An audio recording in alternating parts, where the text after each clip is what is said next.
Bonjour à tous, je m'appelle Guillaume Mathias, je suis expert en neurosciences et en sciences cognitives appliquées au processus décisionnel. Je suis également le fondateur de BMO Brain Modus Operandi. Aujourd'hui, j'ai décidé de vous parler du biais de corrélation illusoire. Le biais de corrélation illusoire, ou corrélation trompeuse, est un biais cognitif qui consiste à percevoir une corrélation entre deux événements, mais corrélation qui n'existe pas.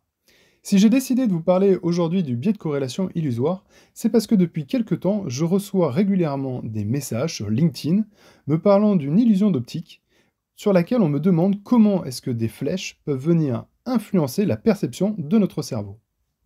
Alors je ne vous cache pas qu'en découvrant cette illusion d'optique, j'ai été relativement surpris. Mais la première question qui m'est venue à l'esprit, y a-t-il véritablement corrélation entre les flèches, la direction des flèches, et l'illusion ?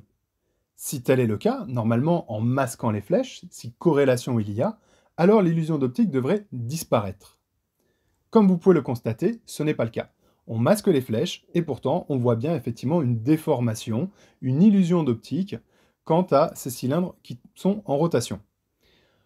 On pourrait alors être tenté de croire ou de penser qu'il y a véritablement mouvement ou qu'il y a véritablement déformation et auquel cas ça ne serait pas une illusion d'optique.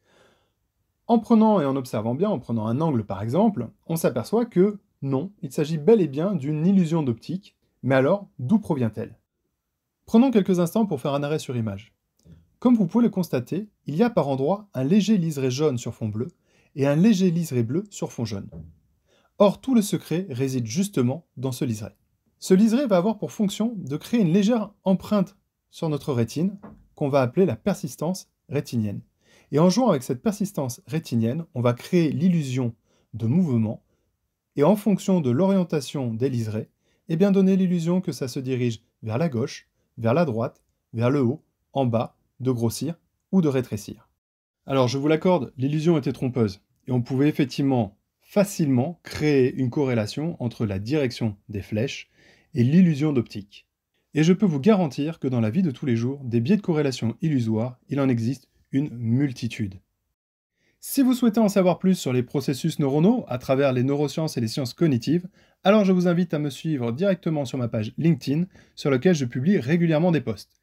Vous avez également la possibilité, si vous le souhaitez, de pouvoir suivre une initiation aux neurosciences et aux sciences cognitives appliquées au processus décisionnel.